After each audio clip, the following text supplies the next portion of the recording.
Hey y'all, welcome back to my channel. I said hey.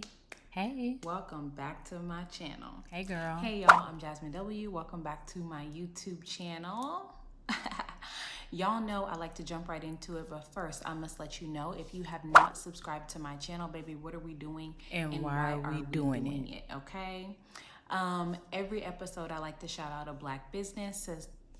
So today I'm actually going to be shouting out Bully Life bonnets, okay? Period. I've showed their bonnets on my page before. I might even add a little clip right here of the bonnet or whatever. But anyway, these bonnets are fire. I love them so much. I got gifted this bonnet. I didn't pay for it, but baby, let me tell you, this is the best bonnet I've ever had. I've washed it 15 or 16 times. At least. Wash your bonnets. And yeah, it's great. It's black owned. So of course we need to be using black owned hair products, okay? Period. So shout out to Bully Life bonnets. Get you one, baby. Y'all, if you're here, thank you so much for watching and supporting my YouTube channel. I am still really getting acclimated to motherhood, and so keeping up with everything that I have to do is just difficult. It's a good problem to have, but I haven't forgotten about my YouTube channel, so thank you for being here. I'm also going to be in DC on September the 24th doing some stand-up comedy. I hope to be in New York again around that time too, but stay tuned on that. But the tickets to the DC show on September 24th are below at the DC Comedy Loft. So come see me, Kiki. And I'm going to get real personal, baby, real intimate like I do with my stand-up all the time, okay? So come check me out. We're going to be doing episode 5 tonight and episode 6 tonight. I know I never did episode 2, and at some point I may go back to it. Maybe like after I catch up on this, we can go back to that. But for now, I'm just going to keep moving forward, baby. That's what we got to do in life, okay? Anyway, let's get into episode 5. At the beginning of episode 5, I think this is the episode that Red went home. That's what I wrote at the top of my notes right here. Red went home, good. He wasn't bringing anything to the show. Let me just say this. Every single person on the show is boring. As hell. There's not one person that has a good Kiki personality. And well, there are a couple. I don't know if this is a representation of Dallas, because I know a lot of fun, cool people from Dallas. I grew up there. I'm from Dallas, Texas, baby. We have good personalities, so I don't know what the whole vibe is here. Maybe a lot of these people are not even from Dallas, but right, it's giving very much snooze fest, okay? Anyway, sleep apnea. Let's get into this first group date. So first we have Herschel. I wrote down the pretty stallion, which I'm guessing is Lee. Kayla, and the gym guy, which is Quentin, okay? Or no, it wasn't Lee, it was Janelle. So it was Herschel, Janelle, Kayla, and Quentin on this group date, I remember. Oh, my bad. Janelle, let me just say something about her really quick, and this is gonna come up again over this episode and the next episode. I do not see Janelle as a nice girl. She's not a girl's girl. She seems mean, angry, jealous. Typically when you're jealous, you do have a little bit of low self-esteem. Nah. So she's giving me very jealous, very possessive vibes, you know? When you have a lot of confidence, there's no need to be jealous. There's no need to be possessive. What's for you is for you, baby. And who is for you and who's feeling you is going to be feeling you no matter who's around. And the guys, I feel like they've made it clear that they like Janelle, but she just will not stop being possessive. I don't know. Anyway, so Kayla walks in or whatever, and one of the guys is looking at her, and Janelle's like, "Are you looking at her?" And he's like, "Well, I got eyes." Okay, and glasses. That tickled me. But right, like, baby, I am looking. Baby, I do have sight, honey. But anyway, I wrote down, Janelle is not a nice girl. Calm down. This is a date. Anyway, they played pickleball, which is little tennis. Pickleball is becoming like a really big thing in Dallas, I think. A couple of my friends there have talked about it. So yeah, they played pickleball or whatever. I wrote down the guys like Janelle more than they like Kayla, because Janelle has a better personality when she's on these dates. Kayla is giving, I don't even know what Kayla is giving. Like, no clue. If I say what I really think Kayla is giving, people are gonna say I'm mean, honey. But at the end of the day, Kayla is giving like she really, really, really used to be that girl. The time is coming to a close. Okay, the chapter's coming to an end. Like, what do you want me to say, baby? What do you want me to say? Like, Kayla, stop acting like that. Anyway, Janelle asked Herschel why she can't get a call and text back. He said he's a slow mover. Bye. He doesn't move fast in relationships. I said, boy, bye.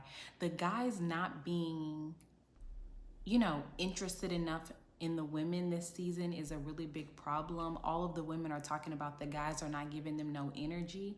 That's because they're not into y'all. Period. A man that's into you is going to give you energy. A man that's not into you is not going to give you nothing. And he gonna pay you dust, baby. I'm sorry. I don't know if I would be asking a man why he not calling and texting me back. I would just simply saying, baby, you're not giving me no energy. I call you. You don't call me back. I text you. You don't text me back. The energy's not being delivered, honey. And I go where the energy is, honey. I'm like blessings. I go where the energy is. Period. Let's move on to the Nigerian guy's date. I'm going to call him Fan. I'm going to call him Fan because he a fake-ass Nigerian guy. Okay? Fang. Ooh. And the girl with the braids who has 2 little boys. Anyway, he says he has an 11-year-old daughter and she has 2 kids. I think they were 9 and 11. I wrote down the Nigerian guy, Chris, is fake. As hell. He said his parents are no longer with him, and then he pulled out a painting of his mother and proceeded to give us a fake cry. Girl, now you know they're gonna be mad, but that cry was inauthentic. It was fake. At first he said, this is my mother, you can meet her like this. And first of all, why are you in the painting? Yeah. Are you the only child? Self-centered. Or do you have siblings? Second of all, he said... An actor.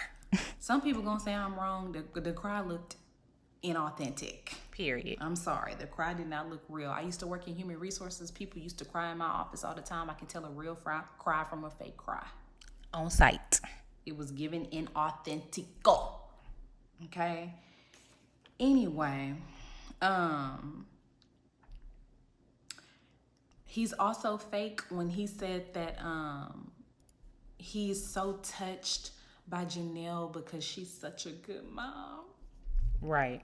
She is a good mother to her kids. Have you even seen her kids? Nope. Have you ever seen her mother her kids? Have you even been on the phone with her while she's talking to her kids? Have you seen her do anything for her kids? You're so touched. This their first date. He fake as hell. Anyway, he and her hugged at the end of their date. And the hug didn't look intimate at all. The hug didn't look like a hug you would give somebody you like, to me. A teacher hug. Now, I do like the fact that he hired a private chef to come cook for them, during their date. I've actually never had anybody hire a private chef for me.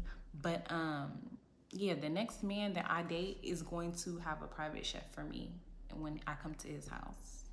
Amen. Manifest it. That's what I expect. And believe. Anyway, let's move on to the next date. Date. The next, it's probably because I wrote what I wrote down here. The next date we have between the freak and unique. Okay. I'm trying to look at the camera during this episode, but I honestly don't really like looking at the camera. I like looking at myself so I can see how crazy I'm talking to y'all. Period. Anyway, it's a little more fun, but he took Unique to ride horses. I said, baby, he just want to see you ride anything at this point. Ooh, ooh. He loved the way I ride it. He loved the way I ride it. Hilarious. Baby, he want to see you ride anything. Sip on that, honey. Now that's tea. Anyway, Unique ended up giving the freak a kiss. First of all, when they were kissing, she actually covered up her kiss towards the camera. I don't know who told her to do that. Nobody. We want to see. He's supposed to be so freak nasty. I want to see the kiss. Duh. Go a couple rounds, Anyway, get it in the casket. And then she goes, Girl, get the hell out of here. I can't believe I did that. Girl, he gonna have you doing a lot of other stuff. Period. You can't believe you gave him a kiss, baby. He gonna have you doing a lot more than that. You're not gonna believe what's next, honey. If you can't believe this, you really not gonna believe what's... You can't believe you did that? A kiss? Girl, get the hell out of my face. Girl, anyway. I wrote down, girl, you can't believe you gave him a kiss on the lips, baby. He want to kiss your booty hole. A few times. Yeah, I said it. Yeah, I said it. Yeah, I said it. He want to kiss you, every inch of you, girl. He said he worship booty. Okay. He worships booty. He don't worship God. He worships buttocks. Amen. What church that? Now, where can I go to that church? Girl, shut up. Oh my God. Anyway, he also began to tell Unique about how badly he needed a son. For what? What you need a son so bad for? Right. I think that's very odd. Very. I gotta have a son. I gotta have a son. I gotta have a son. Why? So you could teach him how to be a freak like you? Right. So you could teach him how to dominate women like you? Yeah, it's given. I hope he never has a son. Ever. I hope the cards are not in his favor to have a son. I hope he have a girl after girl after girl after girl after girl after girl until he just shoot blanks. Dust. Because I don't understand the mentality of people who feel like they have to have a baby that is a particular gender or their life is going to be over. It's giving very misogynistic to me. Why do you need to have a son? Are your daughters not good enough for you? Right. Ugh, I'm disgusted. The date would have been over for me. Anyway, let's move on to the next date. We had an improv class with Mauricio or whatever his name is, and Kyra was there. It was a bunch of people. Hell, I ain't got time for this. At all. Anyway, I wrote down, the idea is cool, but it was the wrong setting for a date to me with that many people, like, talking. Y'all are supposed to be talking about your, like, what was it? They're supposed to be talking about their non-negotiables. We cannot talk about our non-negotiables in an improv class. This was a terrible, terrible idea. Like, it's not improv. Right. If you're just getting to know each other. Like, that's not what improv is. It's acting. Exactly. Anyway, I feel like there could have been a different date where they discuss that. Maybe like, bowling or golf. Anything else. But the improv was stupid to me. I don't know. Dave and Buster's. Anyway, the Nigerian guy and then the girl who he's dating right now, who I said is a little bit puffy. Yeah. I'm just wondering why she said her non-negotiable is her getting ill. Very odd. Like, yeah, you love me, but what happens when I'm sick? You plan on being sick? Right. Like, what? You planning on being ill. Like, anybody can be ill at any given moment. Like, why is your non-negotiable something that may or may not happen? I don't think that's how non-negotiables work. It's okay to be concerned about whether, your partner is going to be there for you if you ever fall ill. Nine times out of 10, according to statistics, if it's a man, no, he's not going to be there for you. So you have your answer there, okay? Right. Number 2 is I just don't understand planning for being ill. A non-negotiable is something that, like, somebody presents to you and you say, you know what? I like you, but it's going to be a no for me. That's a non-negotiable for me. Getting sick does not qualify. It's like somebody who has kids or somebody who doesn't believe in God or somebody who doesn't want to go celebrate with your family, or somebody who doesn't want to work, or those are non-negotiables. It's not you possibly getting sick and whether they're going to take care of you. That's odd. How you gonna negotiate when you sick? Anyway, I loved what Herschel said about being emotionally ready to have kids. A lot of people are not emotionally ready, and I don't care who's watching this. A lot of men are not emotionally ready, and that's why they do not show up for their kids the way that they need to, and men need to work on that. Ooh. Yeah. Why did Mauricio, or whatever his name is, Mauritius, and Kyla, they had a conversation, and he said his non-negotiable is somebody who is not health conscious. Now, if I can see with my eyes, you know what? Never mind. Okay, we still confused? Yeah, because how?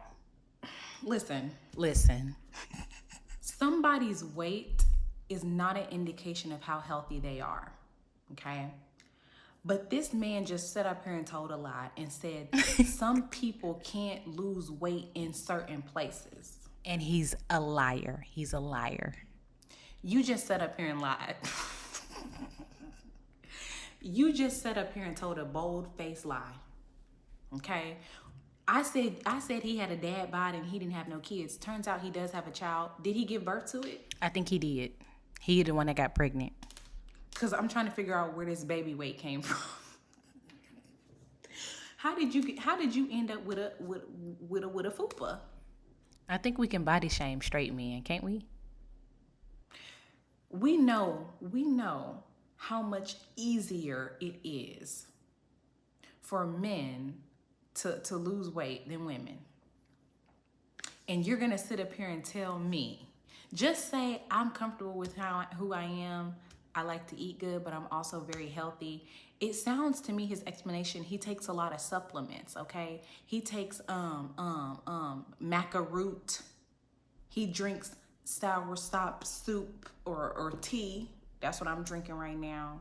He takes vitamins and minerals, but he don't go to the gym, and he eat hot dogs and bacon, egg, and cheese Noodles. sandwiches from Wendy's every morning. McDonald's.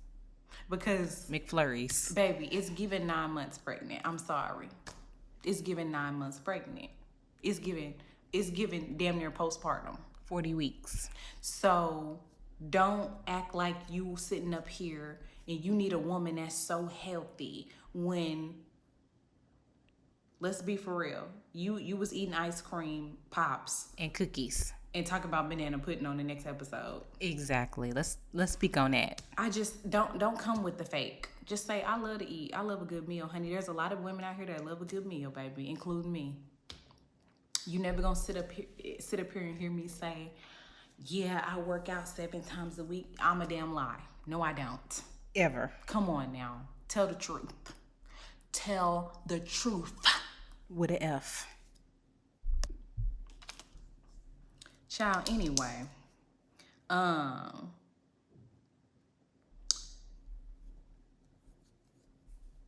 Kat went on a date with one of the guys. I think it was like the guy that's kind of handsome.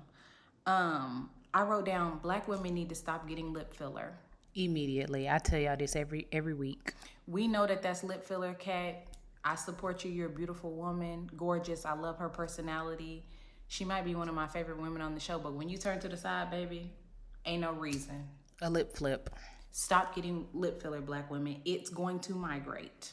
Yep. It's going to migrate. I don't care what people say. It's going to travel all around your mouth. I be telling y'all that every season, but anyway, Kat also said she does not date a man who has a baby in diapers. I said, oh, baby, how did I catch a stray? Okay. You went on a date yesterday. I said, how did I catch a stray watching this show? And your baby barely walking.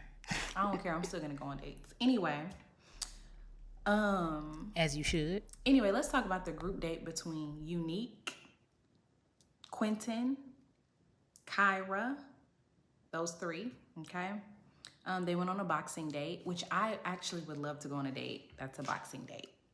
It sounds really fun. I love dates that, have exercise involved. Cause you just kind of let your guard down when you're exercising and stuff like that. Like, how can you lie when you breathing hard? You know what I mean? Yeah, I thought it was a cute date, fun. Anyway, I wrote down Unique doesn't seem comfortable ever.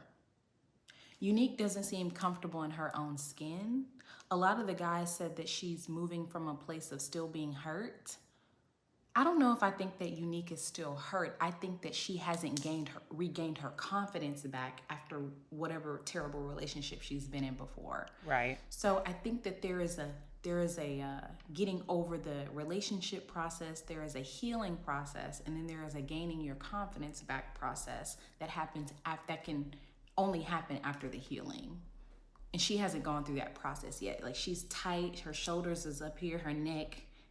If you see somebody who got their shoulders all the way up here, ain't no way they can have released the trauma of being confident in your body. Oh, amen. Stick your chest out, baby. Come on. I wrote down she even looked fragile and hurt. Whenever somebody talking to her, she like, okay, bunched up.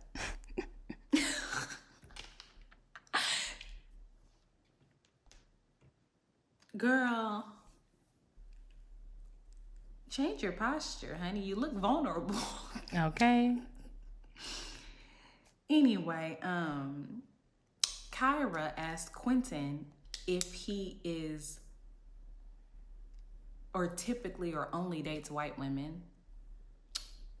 Let me just talk about this for a second. I know somebody who knows somebody who knows somebody who has dated Quentin before, or been on dates, not dated, but been on a date or two with Quentin. And this was a beautiful chocolate woman that he was on a date with. I don't believe that Quentin only dates white women or likes white women. Whether Quentin has dated women from other backgrounds in the past is his business, but the idea that he only is interested in a white woman, I think is a little bit judgmental and ridiculous. And even Quentin said, if I wanted to be with a white woman, I wouldn't be here. Facts. Like, I won't say it's facts, but I could just tell about something a little genuine. Like, I wouldn't say he's genuine. I won't say that. I won't take it that far. But I believe what he's saying about this. Right. I think Kyra, her own insecurities about her own self are jumping out when she made that assumption about Quentin. Ooh. I think that she looked at Quentin and said, because you are probably not a guy that I have ever dated, or you don't look like a guy that I've ever dated, and because I don't think that you are necessarily attracted to me, I think that you are a better fit for some of my girlfriends who are white, then I'm going to make the assumption that you only date white women, when that was the incorrect assumption. Right. Because you feel like if you and your girlfriends were out, he would gravitate towards them and not you. I feel like that was a total projection. That's facts. And we see that as a theme for Kyra throughout this episode and next episode. So yeah, we can get back to that next episode. But yeah, I thought it was odd that Kyra said, most of my friends are white. Very odd. I know you were a cheerleader, okay? A Dallas Cowboy cheerleader or whatever. I know what type of person you are, Kyra. I'm from Dallas. I'm from Texas. I went to a suburban high school. My high school was 13% white. I know what type of girl you are. Get comfortable in your own skin as a black woman. 13% black. I've never heard a black woman who's comfortable in her own skin say, most of my friends are white, and then go around accusing people of dating white women when they're on a date with you. Most is wild. Odd behavior. I think that, yeah. Anyway, I wrote down, even if Quentin liked all women and said, I like white women, Hispanic women, Asian women, black women. I'm here because I do want black love, though. What's wrong with that? Let me know. I don't want black women I want y'all to stop being a part of the only dating black men army. Quickly. Open your whatever up to whoever you want to date. Anyway, I love the fact that Quentin was like, he wasn't feeling it, and I'm not mad at him. Anyway, we got to Nephew Tommy's Tabernacle where the guys talked about their highs and lows with the women. At the end of the day, Kyra and Maurice or Mauritius or Mauricio or whatever his name is went on a date, and he said that he didn't give her no feedback that the other guys said. He gave her his own feedback by saying, I'm an activist, you know, I'm a Black Panther, and I need somebody who, you know, just as black as me. I consider myself to be pro-black. I consider myself to be damn near a Black Panther. Okay, I care about my community, and I don't walk around making that a requirement for my partner. Either my partner is gonna, you know, jump on board with me and my blackness, or they're going to not, and I'm not gonna be interested in them anymore. I think that was odd that he said that to her, but anyway, yeah, I that wasn't the feedback that the other guys gave. I wrote down Unique ended up going home. I wrote down Unique really is cute though, but she's just too uncomfortable. Right. That's just what it was. And yeah, she ended up going home. So that's episode 5.